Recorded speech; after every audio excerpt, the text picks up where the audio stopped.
નમસ્કાર વિદ્યાર્થી મિત્રો, ઓનલાઈન એજ્યુકેશનમાં આપ સૌનું ફરીથી સ્વાગત છે। આજે આપણે વાત કરવાની છે ધોરણ 9ની અંદર ચેપ્ટર નંબર 14 આંકડાશાસ્ત્ર।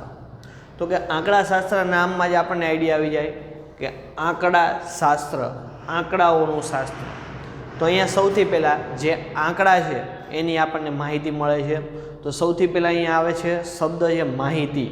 માહિતીની વ્યાખ્યા શું થાય? તો માહિતીની વ્યાખ્યા થશે કે જે આંકડાકીય કે અન્ય રીતે ચોક્કસ હેતુસર, આંકડાકીય કે અન્ય રીતે શું કીધું છે? ચોક્કસ હેતુસર કંઈક આપણી પાસે હેતુ છે, કંઈક લક્ષ્ય છે આપણી પાસે કે આ માટે આપણે માહિતી મેળવવાની છે। તો કોઈ ચોક્કસ હેતુસર એકત્રિત કરવામાં આવે છે। આ જે આંકડાઓ આપણે કોઈક હેતુ માટે ભેગા કરવી છીએ, એકત્રિત કરવી છીએ, તો તે હકીકતો અથવા આંકડાઓ, તે જે હકીકત છે અથવા તો જે આંકડાઓ છે એને શું કહેવાય છે? આપણે માહિતી કહીએ છીએ। માહિતી છે એને આધારે આપણે આંકડાશાસ્ત્રની વ્યાખ્યા અહીંયા આપેલી છે આપણને કે માહિતીનું અર્થપૂર્ણ તારણ કાઢવાની ગણિતની શાખાને આંકડાશાસ્ત્ર કહે છે। માહિતી જે આપણે મેળવીએ છીએ એનું અર્થપૂર્ણ રીતે શું કરવાનું છે? તારણ કાઢવાનું છે કે એમ જે માહિતી મળેલી છે એના ઉપરથી આપણે કંઈક અર્થ કાઢવાનો છે। તો એ જે કાઢવાની જે ગણિતની શાખા છે એને શું કહેવાય છે? આંકડાશાસ્ત્ર કહેવાય છે। અને આંકડાશાસ્ત્રનો ઉપયોગ કઈ કઈ જગ્યાએ થાય? ધારો કે આપણી પાસે કે વરસાદનો ડેટા છે કે વરસાદ આ વર્ષે આટલો પડ્યો, બીજા વર્ષે વધારે પડે છે, ત્રીજા વર્ષે એનાથી વધારે પડે છે, તો એના પછીના વર્ષે આપણે એવો અંદાજો લગાડી શકાય કે વરસાદ જે પડે છે એના કરતાં થોડોક શું કરે છે? વધારે પડે છે। તો અહીંયા એ જ વસ્તુ છે। એ જ રીતે ક્રિકેટમાં રન રેટ આવે છે કે બેટ્સમેન છે પેલા એક ઓવરમાં સારું પરફોર્મન્સ દેખાડે છે, બીજી ઓવરમાં સારું પરફોર્મન્સ દેખાડે છે, તો આપણે એવું ધારી શકીએ કે ત્રીજી ઓવરમાં પણ એનું પરફોર્મન્સ કેવું રહે? સારું રહેશે। તો એ માહિતી આપણે શેના આધારે કહી શકીએ છીએ? તો કે પહેલી 2 ઓવરના પરફોર્મન્સ ઉપર। તો અહીંયા જે માહિતી આપણે ભેગી કરે છે એના ઉપરથી આપણે અમુક અર્થપૂર્ણ તારણ કાઢીએ છીએ કે જે આપણે ભવિષ્યમાં ઉપયોગી થાય છે। એને શું કહેવાય છે? આંકડાશાસ્ત્ર। એના પછી આ જે માહિતી મળે છે આપણને, એ માહિતી એકત્રીકરણ એટલે કે માહિતી ભેગી કરવા માટેની કેટલી રીતો છે? તો સૌથી પહેલાં માહિતીનું એકત્રીકરણ એટલે કે માહિતીને ભેગી કઈ રીતે કરાય છે? તો પહેલી આવે છે પ્રાથમિક માહિતી।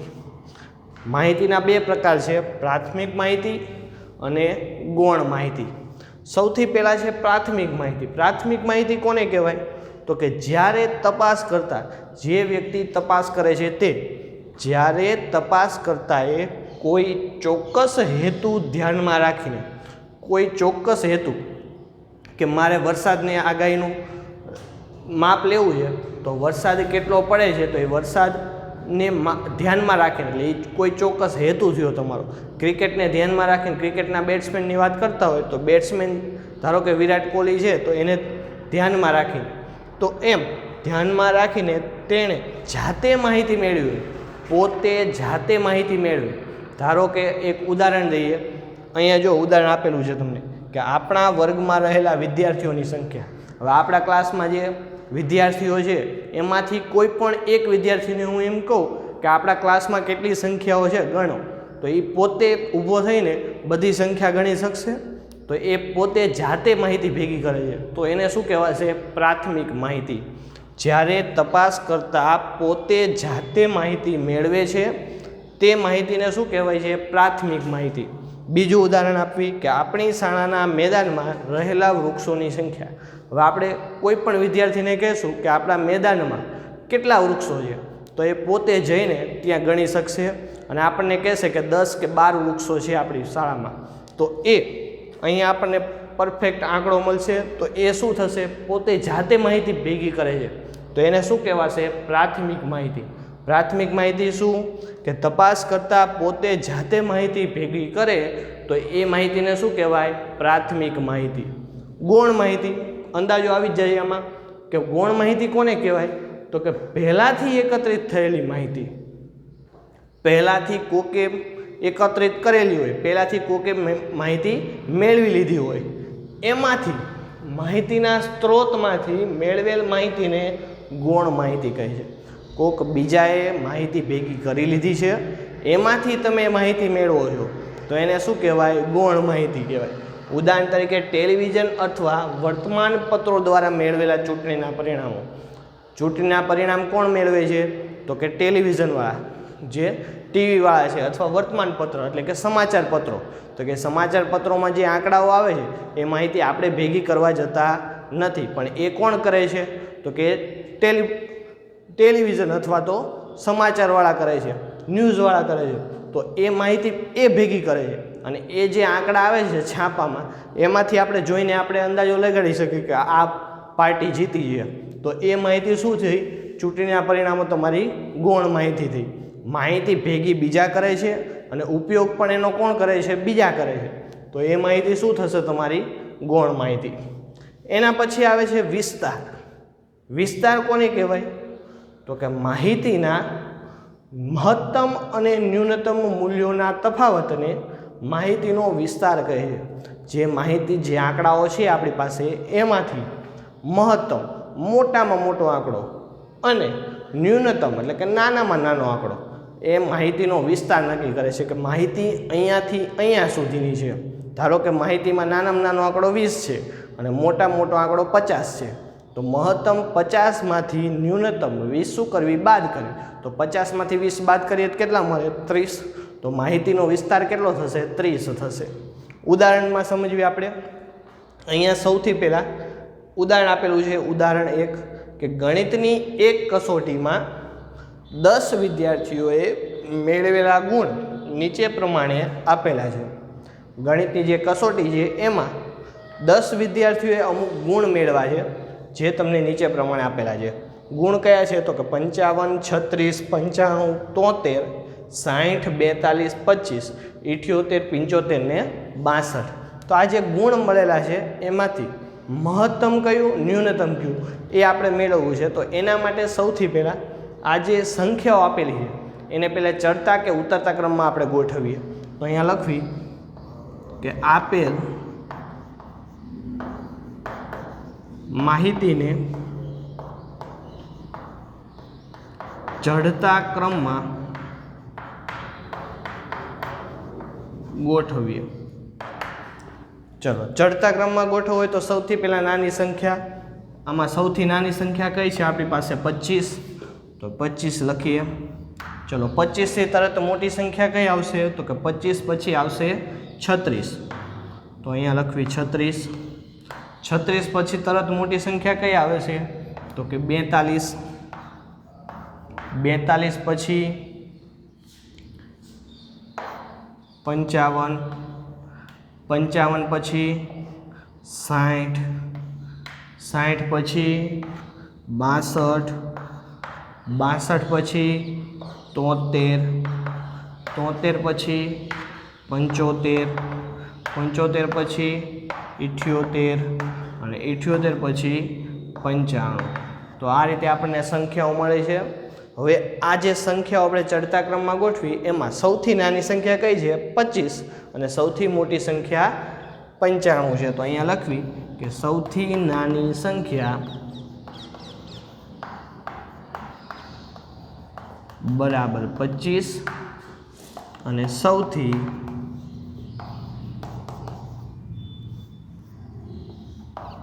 મોટી સંખ્યા બરાબર 95.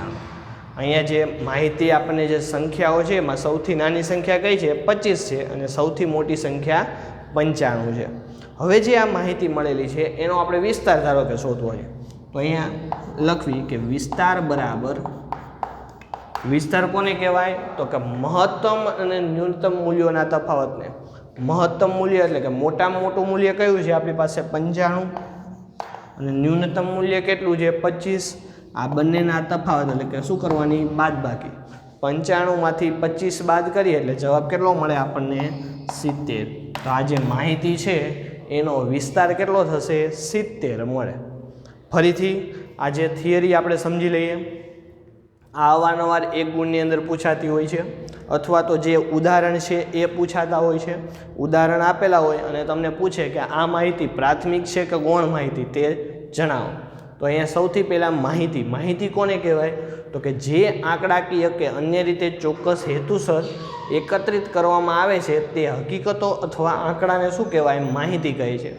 કોઈ કારણસર તમે જે આંકડાઓ ભેગા કરો છો એને શું કહેવાય છે? માહિતી કહેવાય છે. એની પછી માહિતીનું અર્થપૂર્ણ તારણ કાઢવાની ગણિતની શાખાને શું કહેવાય છે? આંકડાશાસ્ત્ર. આંકડાશાસ્ત્ર શા માટે ઉપયોગી છે? તો કે આંકડાશાસ્ત્ર માહિતીનું અર્થપૂર્ણ તારણ કાઢવાની ગણિતની શાખા છે.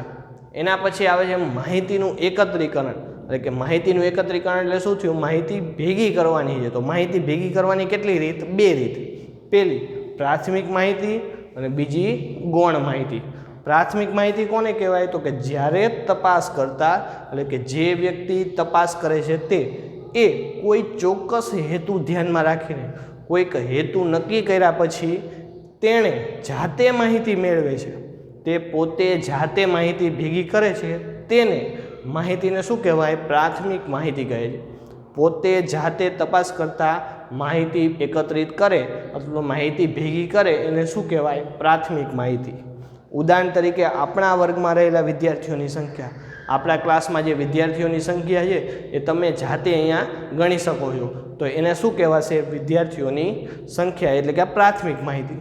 એના પછી આપણી શાળાના મેદાનમાં રહેલા વૃક્ષોની સંખ્યા. આપણા મેદાનમાં જે વૃક્ષોની સંખ્યા છે એ પણ તમે રિસેસના સમયમાં ગણી શકો છો. તો એ પણ શું થશે? તમારી પ્રાથમિક માહિતી. એના પછી ગૌણ માહિતી. ગૌણ માહિતી કોને કહેવાય? તો કે પહેલાંથી એકત્રિત થયેલી માહિતી. કોઈ વ્યક્તિ પહેલેથી માહિતી એકત્રિત કરેલી છે એની પાસેથી તમે માહિતી મેળવો છો.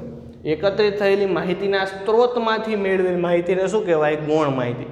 કોઈક બીજા વ્યક્તિએ માહિતી એકત્રિત કરેલી છે એના પાસેથી તમે ડાયરેક્ટ માહિતી મેળવી લો છો તો એને શું કહેવાશે? ગૌણ માહિતી.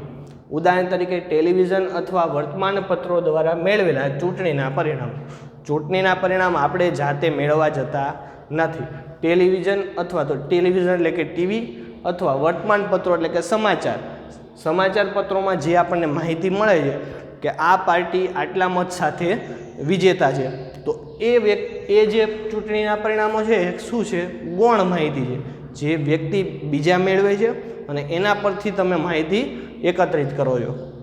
એના પછી વાત કરીએ વિસ્તારની. વિસ્તારની વ્યાખ્યા શું છે? તો કે માહિતીના મહત્તમ અને ન્યૂનતમ. મહત્તમ એટલે કે મોટામાં મોટું, ન્યૂનતમ એટલે નાનામાં નાનું. મૂલ્યોના તફાવત એટલે કે બાદબાકી. તફાવતને માહિતીનો શું કહેવાય? વિસ્તાર કહે છે. માહિતીના મહત્તમ અને ન્યૂનતમ મૂલ્યોના તફાવતને શું કહેવાય? માહિતીનો વિસ્તાર કહે છે. હવે અહીંયા ઉદાહરણ આપેલું છે. ઉદાહરણ 1 કે ગણિતની એક કસોટીમાં 10 વિદ્યાર્થીઓએ મેળવેલા ગુણ નીચે પ્રમાણે છે. અહીંયા તમને ગુણ આપેલા છે. ગુણને આપણે ચડતા ક્રમમાં ગોઠવીએ. ચડતા ક્રમમાં ગોઠવો એટલે સૌથી નાનો ગુણ કયો છે? 25 અને સૌથી વધારે ગુણ 95 છે. તો સૌથી નાની સંખ્યા 25, સૌથી મોટી સંખ્યા 95 છે. તો જે માહિતી આપેલી છે માહિતીનો વિસ્તાર શોધવી આપણે, તો વિસ્તાર બરાબર સૂત્ર શું થશે આપણું?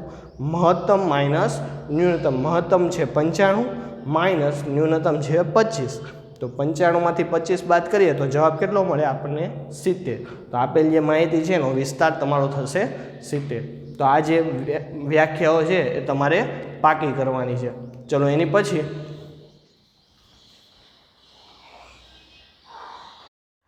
પછી આપણને આપેલું છે ઉદાહરણ 2. ઉદાહરણ 2ની સૂચના આ પ્રમાણે છે કે એક શાળાના ધોરણ 9ના 30 વિદ્યાર્થીઓએ, ધોરણ 9ના કેટલા વિદ્યાર્થીઓ છે? 30 વિદ્યાર્થીઓ. 30 વિદ્યાર્થીઓએ મેળવેલ ગુણ શેમાંથી? તો કે 100 ગુણમાંથી, 100 ગુણનું જે પેપર છે એમાંથી એમને જે મેળવેલા ગુણ છે એ નીચે મુજબ છે. તો નીચે જે આપણે માહિતી આપેલી છે કેટલા વિદ્યાર્થીઓની છે? 30 વિદ્યાર્થીઓની છે. અને કઈ માહિતી છે? તો એમણે મેળવેલા ગુણ છે. તો અહીંયા જે માહિતી આપેલી છે એને અહીંયા આપણે લખવાની છે, દર્શાવવાની છે. તો અહીંયા જે માહિતી છે એ 30 વિદ્યાર્થીઓની છે, મોટી છે, તો આને આપણે ચડતા કે ઉતરતા ક્રમમાં ગોઠવી શકીએ નહીં, એટલે એમાં વધારે સમય લાગે. તો એના માટે થઈને અહીંયા એક નવું શબ્દ આવે છે, આવૃત્તિ. આવૃત્તિ કોને કહેવાય? તો કે ચોક્કસ ગુણ મેળવનાર વિદ્યાર્થીઓની સંખ્યાને તે ગુણની આવૃત્તિ કહે છે. કોઈ એક, ધારો કે હું એમ કહું કે 10 ગુણ મેળવવાવાળા કેટલા વિદ્યાર્થીઓ છે, તો એ જે વિદ્યાર્થીની સંખ્યા હોય એને શું કહેવાય? આવૃત્તિ. ધારો કે એમ કહું કે 36 ગુણ મેળવવાવાળા વિદ્યાર્થીઓ કેટલા છે, તો એ 36 ગુણ મેળવવાવાળા જેટલા વિદ્યાર્થીઓ હોય એને શું કહેવાય? આવૃત્તિ કહેવાય. ધારો કે અહીંયા જો 36 ગુણ મેળવનાર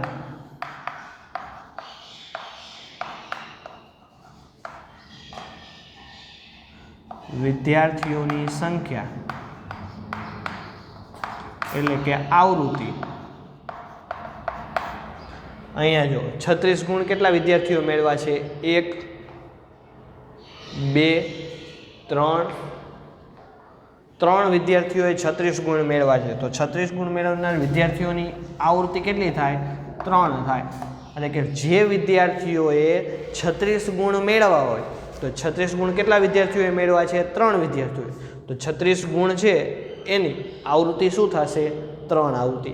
તો અહીંયા આવૃત્તિ ઉપરથી આપણને અહીંયા એક કોષ્ટક તૈયાર કરવાનું છે તમને. તો કોષ્ટક સૌથી પહેલાં અહીંયા ગુણ લખશું. ગુણ કયા કયા છે?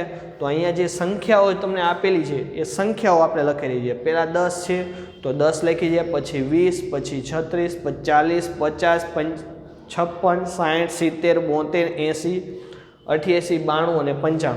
આટલા ગુણ આ 30 વિદ્યાર્થીઓમાં છે. તો આ બધા જ ગુણ આપણે લખ્યા અને સામે વિદ્યાર્થીઓની સંખ્યા એટલે કે આવૃત્તિ લખવાની છે.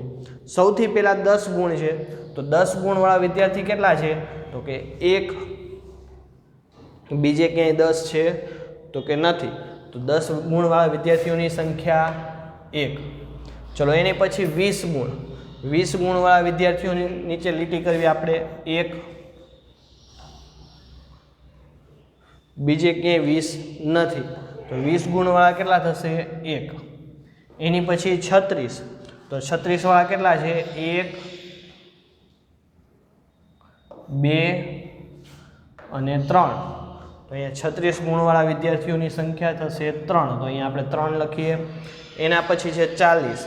40 ગુણ મેળવવાવાળા 1 2 3 4. તો 40 ગુણવાળા વિદ્યાર્થીઓની સંખ્યા કેટલી છે? 4. તો એની આવૃત્તિ થશે 4. એના પછી 50. ચલો 50 માટે 50 અહીંયા 1, અહીંયા નથી, 2 3. તો 50 ગુણ મેળવવાવાળા વિદ્યાર્થીઓની સંખ્યા થશે 3. એના પછી 56 ગુણ. ચલો 56 વાળા ગણીએ 1 2. તો 56 ગુણવાળા વિદ્યાર્થીઓની સંખ્યા થશે 2 એટલે કે એની આવૃત્તિ 2. એના પછી આવે છે 60. ચલો 60 ગુણવાળા કેટલા છે? 1 2 3 4. તો આપણે 60 ગુણવાળા વિદ્યાર્થીઓની સંખ્યા થશે 4. એના પછી 70. ચલો 70 માટે 1 2 3 4. તો 70 ગુણવાળા વિદ્યાર્થીઓની સંખ્યા 4 એટલે કે આવૃત્તિ થશે 4. એના પછી સંખ્યા છે 72. ચલો 72. 72 અહીંયા કેટલી વખત છે? 1 વખત. તો 72 ની સામે લખશું 1.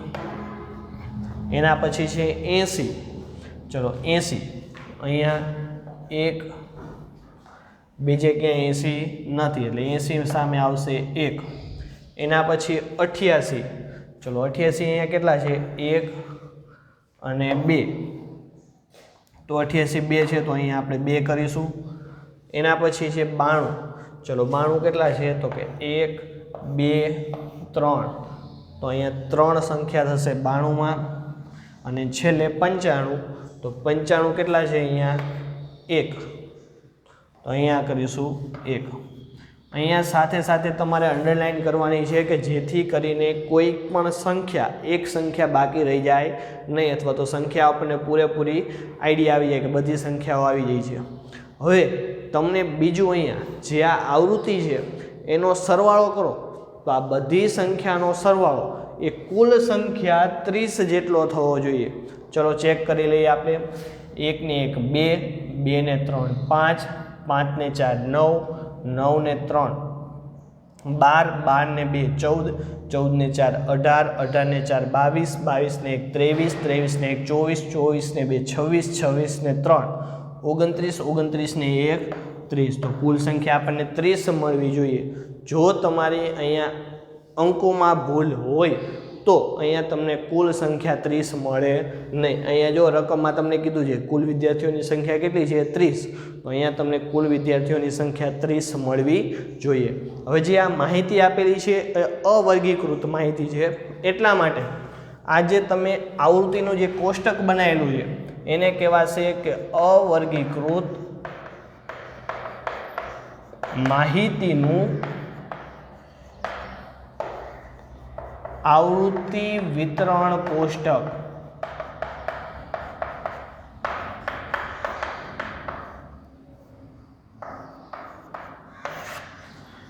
આ જે કોષ્ટક આપણે મેળવ્યું છે એને શું કહેવાશે? અવર્ગીકૃત માહિતીનું આવૃત્તિ વિતરણ કોષ્ટક. આ જે માહિતી આપેલી છે એ અવર્ગીકૃત છે. તમને માહિતી એક પણ માહિતી તમને છે એ વ્યવસ્થિત આપેલી નથી, કારણ કે બધી આંકડા કેવા છે અલગ અલગ આપેલા છે. એના ઉપરથી જે તમે આ આવૃત્તિનું જે કોષ્ટક બનાવેલું છે એને શું કહેવાશે?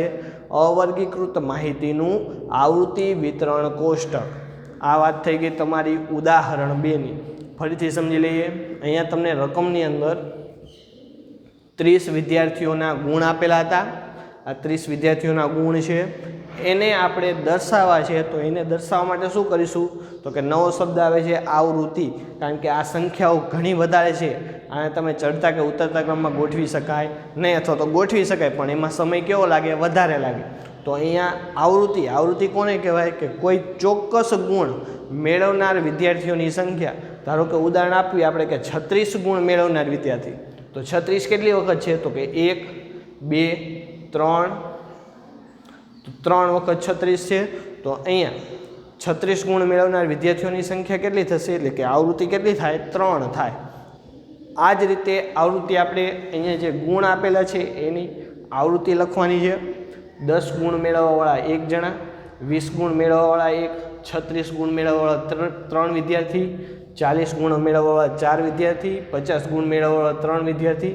આ રીતે તમને બધા જ ગુણ મેળવવા બધા વિદ્યાર્થીઓ મળશે અને આ વિદ્યાર્થીઓની સંખ્યાનો સરવાળો કરશો એટલે અહીંયા તમને કુલ વિદ્યાર્થીની સંખ્યા મળશે 30, જે તમને રકમની અંદર આપેલી છે. તો આ જે આવૃત્તિ વિતરણ કોષ્ટક છે એને શું કહેવાશે? અવર્ગીકૃત માહિતીનું આવૃત્તિ વિતરણ કોષ્ટક. તો આજે જે આપણે ઉદાહરણ 1 અને 2 અને વ્યાખ્યાઓ સમજેલા છે એ બધી જ વ્યાખ્યા અને ઉદાહરણ તમારે તમારી બુકમાં વ્યવસ્થિત સારા અક્ષરે લખવાનું છે અને ઘરે બેઠા આની તૈયારી કરવાની છે. અસ્તુ. જય ગુરુદેવ.